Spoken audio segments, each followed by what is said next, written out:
এটা হচ্ছে আমার ছাদ বাগানের সবচেয়ে বড় আম। দেখেন, এই যে দেখুন আমার ছাদ বাগানের ব্যানানা ম্যাঙ্গো কীভাবে ধরেছে। এটা হচ্ছে আমার থাই জামরুল গাছ, বড় সাইজের থাই জামরুল, ভিয়েতনামি মালটা। এটা হচ্ছে ভিয়েতনামি মালটা। আর এগুলো আমার ছাদ বাগানের মিষ্টি কমলা। আসসালামু আলাইকুম, গার্ডেন ফ্রেন্ড চ্যানেল থেকে আপনাদের স্বাগত জানাচ্ছি। আমি সোহেল খান। তো দেখুন, আমি আমার ছাদ বাগানের কি চমৎকার দৃশ্য আপনাদের দেখাতে চলেছি। এই সবগুলো চেরি, দেখুন চেরি, হ্যাঁ, মন জুড়িয়ে যাবে আপনার এই চেরিগুলো দেখলে। এই যে দেখুন নিচে আমি এসে দেখি যে এগুলো পড়ে আছে। তো এগুলো দিয়ে আমি চাটনি বানাবো।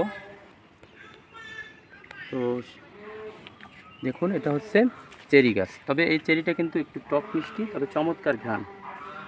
আমাদের দেশে বিভিন্ন ধরনের চেরি হয়ে থাকে, বারবাডোস চেরি, তারপরে আরও বিভিন্ন জাতের চেরি আছে। তো আমাদের এই চেরিটা হচ্ছে একটু টক মিষ্টি জাতের, তবে দেখতে কিন্তু চমৎকার লাগে।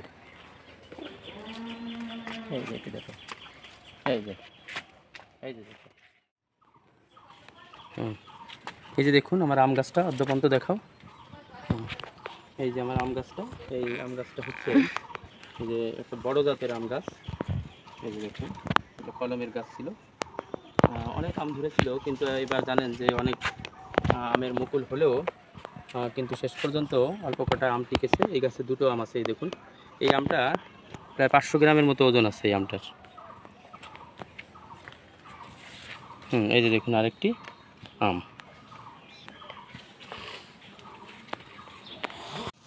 তো এটা হচ্ছে আমার ছাদ বাগানের ব্যানানা ম্যাঙ্গো। এই গাছটা দেখুন একটা ক্যারেটে লাগানো আছে,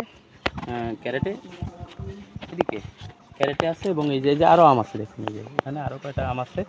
তো প্রতিদিন ঝড় বৃষ্টি হচ্ছে, বৈশাখ মাস, তো টিকিয়ে রাখাটা খুব কষ্ট হয়ে যায়। এই যে দেখুন আমি এখানে একটু ভর দিয়ে দিয়েছি, আবার এপাশেও একটা বাঁশ দিয়ে বেঁধে দিয়েছি। জানি না শেষ পর্যন্ত এই আমগুলো আমার থাকবে কিনা। এর উপরেও কিন্তু একটা আম আছে, দর্শকদের একটু দেখাও। এই উপরেও একটা আম আছে, ঠিক আছে। তো এটা হচ্ছে ব্যানানা জাতের লম্বাটে একটা আমের জাত। এই আজকেও কিন্তু এই যে এই ঝড়ে এই যে একটা আম পড়ে গেছে। অত্যন্ত কষ্ট লাগে যখন একটা আম এইভাবে পড়ে যায় ছাদ বাগান থেকে। তো এই পাশেই আমার ছাদ বাগানের ভিয়েতনামি মালটা। এই যে কতগুলো আছে একটু দেখাই দর্শকদের। দুটো, এই যে তিনটে, এই যে চারটে। তো যদিও চারটে মালটা আছে, এই মালটাগুলো কিন্তু 500 গ্রামের মতো ওজন হয়ে যায় এক একটা মালটা। দেখলে তখন মনে হয় জাম্বুরার মতো মনে হয়। কেউ যদি বড় এই মালটাগুলো দেখেন বড় অবস্থায়, তখন আপনার কাছে এটাকে অবশ্যই জাম্বুরা মনে হবে। এই জাতটি অত্যন্ত সুস্বাদু এবং মিষ্টি। আপনারা যারা ছাদ বাগান করেন তারা অবশ্যই ছাদ বাগানে এই জাতের, অর্থাৎ ভিয়েতনামি জাতের একটা মালটা গাছ রাখতেই পারেন। তবে অনেক হয়েছিল, দেখুন এই যে অনেক হয়েছিল, কিন্তু আসলে শেষ পর্যন্ত এই চারটি টিকে গেছে। তো এখন আর ঝরার সম্ভাবনা নেই বললেই চলে। এটা লাগিয়েছি আমি একটা, এরকম দেখুন যে একটা ছোটদের বাথটাব আছে, সেই বাথটাবে আমি এটা লাগিয়েছি। আর এটি আপনারা যারা দেখছেন, এই যে এটি হচ্ছে মিষ্টি জাতের কমলা। আমরা অনেকেই জেনে থাকি যে বাংলাদেশে মিষ্টি কমলা নাকি ছাদ বাগানে হয় না। তো আমি এটা এখন আর বিশ্বাস করি না, কারণ গত বছর যতগুলো কমলা আমি খেয়েছি সেগুলো প্রত্যেকটাই অত্যন্ত মিষ্টি ছিল এবং প্রচুর ধরে। দেখুন এই গাছে কিন্তু এখনও 60-70টা কমলা আছে এবং 200-র উপরে ধরেছিল। 200-র উপরে ধরেছিল। অনেক ঝরে যাওয়ার পরে এগুলো কিন্তু স্থায়ীভাবে টিকে গেছে। এই যে এখানেও দেখুন, এই যে এই ডালেও 3টি আছে, এই যে এদিকে আছে। তো ছাদ বাগানে আমি দেখেছি যে আসলে মালটা, কমলা এগুলো চাষ করলে প্রচুর ফলন হয় ছাদ বাগানে, আমেরও ফলন ভালো হয়। তো ছাদ বাগানে আপনারা কিন্তু অবশ্যই কমলার একটা জাত রাখতেই পারেন। এটা হচ্ছে আমার ছাদ বাগানের থাই জাতের বড় বড় জাতের মিষ্টি জামরুল। হ্যাঁ, তো এটা লম্বাটে জাতের হয়। আমি চেষ্টা করব আমার ভিডিওর পাশে এই জাতের জামরুলের ছবি দিয়ে দেওয়া। এটা হচ্ছে একটা থাই জাতের মিষ্টি জামরুল, লম্বাটে জাতের। দেখুন কি পরিমাণ ধরেছে, তবে নিচু একটু দেখা, নিচে এই যে ধরে গেছে। মনটা অত্যন্ত খারাপ। কী কারণে ধরেছে আসলে আমি বুঝতে পারিনি, তবে অবশ্যই বৃষ্টি হয়েছে, হঠাৎ করে বৃষ্টি হয়েছে। তার আগে প্রচণ্ড রৌদ্র গেছে, গোড়াটা হয়তো একটু এই যে দিকে দেখাও, এই কী পরিমাণ ধরে পড়েছে, এই যে কী পরিমাণ এখনও কিন্তু এই যে নিচে কী পরিমাণ ধরে পড়েছে। মনটা খুবই খারাপ। তবে যেগুলো টিকবে এগুলো কিন্তু অত্যন্ত বড় হবে, খুবই বড় সাইজের হয়। এবং এটা মিষ্টি জাতের। আমি এটা কিন্তু একটা ফলের ক্যারেটে লাগিয়েছি। দেখুন অতি ছোট একটা গাছ, কিন্তু এই গাছটা একটু দূর থেকে দেখো, গাছটার কয়েকটা ডাল মাত্র বেরিয়েছে এবং প্রত্যেকটা ডালে কিন্তু প্রচুর পরিমাণ জামরুল ধরেছে। আমার এটা হচ্ছে আমার ছাদ বাগানের চায়না মালটা, চায়না মালটা। তবে আমি আপনাদের বলছি, দেখুন যে এই জাতের মালটাটা কিন্তু মিষ্টি না এবং খুব সুস্বাদু না, কিন্তু দেখতে খুব ভালো লাগে, কিন্তু অনেকগুলো ধরে। এটা কিন্তু একেবারে অনেক ধরে, কিন্তু ভালো দেখা যায়। তবে আমি বলে রাখছি, চায়না জাতের মালটা এগুলো আপনারা আসলে ছাদ বাগানে রাখবেন না, এগুলো খুব একটা সুস্বাদু হয় না। আমি এটা দেখুন একটা হাফ ড্রামে লাগিয়েছি, নিচেই আছে নয়নতারা ফুল গাছ। এই নয়নতারা ফুল গাছ রাখার কিছু কারণ আছে।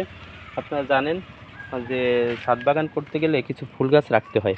এর কারণটা হচ্ছে এই ফুলগুলো পরাগায়নে সাহায্য করে এবং এর ফলে প্রজাপতি, ভ্রমর, বিভিন্ন পোকা ছাদ বাগানে আসে এবং এগুলো কিন্তু পরাগায়নে সাহায্য করে এবং আরও বেশি বেশি ফল ধরে থাকে।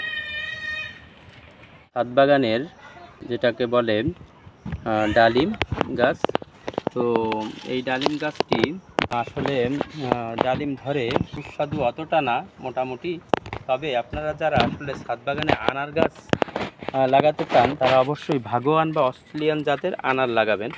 আমি অবশ্য এটা সংগ্রহের চেষ্টা করছি, খুব তাড়াতাড়ি হয়তো এটা সংগ্রহ করে আমার ছাদ বাগানে লাগাবো। একেবারে থাই থাই জাতের একটা আমরা গাছ কিন্তু ছাদ বাগানে রাখতেই হয়, কারণ অত্যন্ত ছোট গাছে কিন্তু প্রচুর পরিমাণে আমরা ধরে থাকি।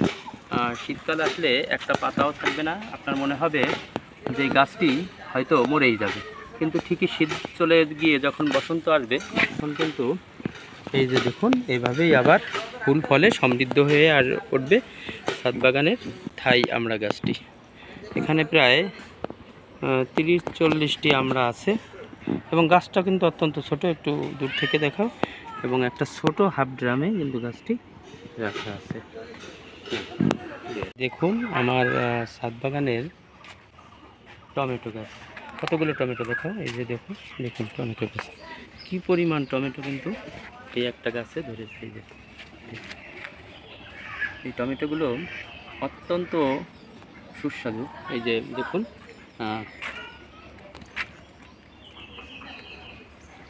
এগুলো হলো চেরি টমেটো, খুব ছোট সাইজ হয় এবং অত্যন্ত সুস্বাদু এবং মিষ্টি। আমি এগুলো আসলে যেটাই পাকে আমি আর নিচ পর্যন্ত নেই না, আমি কিন্তু ছাদে বসেই খেয়ে নিই। একটা চায়না পেয়ারা গাছ প্রচুর ধরেছে, প্রচুর ধরেছে, ছোট ছোট, হয়তো আমি জানি না ভিডিওতে দেখা যাচ্ছে কিনা, প্রত্যেকটা ডালে প্রচুর পরিমাণ ধরেছে। আর এটা আমি একটা হাফ ড্রামে লাগিয়েছি। এটা হচ্ছে খুব ছোট সাইজের পেয়ারাগুলো হয়ে থাকে এবং এই পেয়ারাগুলো কিন্তু সুন্দর একটা ঘ্রাণ থাকে এবং অত্যন্ত সুস্বাদু। তো আপনারা ছাদ বাগানে যারা করতে চান তারা কিন্তু অবশ্যই একটা চায়না জাতের পেয়ারা গাছও রাখতে পারেন। সাথে সাথে মাধবী পেয়ারাটাও খুব জনপ্রিয়, সেটাও রাখতে পারেন। আমিও এটা সংগ্রহ করার চেষ্টা করছি। অবশ্যই আপনারা এই চায়না পেয়ারার কথাটা ভুলবেন না যদি ছাদ বাগান করতে চান। গার্ডেন ফ্রেন্ড চ্যানেলটা আপনারা জানেন যে এখানে সবসময় কিন্তু প্রকৃতি বিষয়ক বিভিন্ন ভিডিও প্রচার করে থাকি। তো আমার ছাদ বাগানে প্রচুর পরিমাণে সব গাছগুলোতেই ফল এসেছে।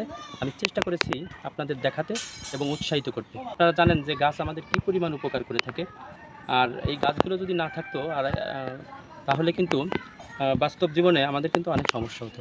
আর বর্তমান ছাদ বাগান সবখানেই দেখা যায়, আর এই ছাদ বাগান কিন্তু অক্সিজেনের একটা বড় চাহিদা পূরণ করতেছে। তো সবাই ভালো থাকবেন, আর আশা করি আমার চ্যানেলের সাথে থাকবেন। আজ এই পর্যন্ত। আসসালামু আলাইকুম, ধন্যবাদ সবাই।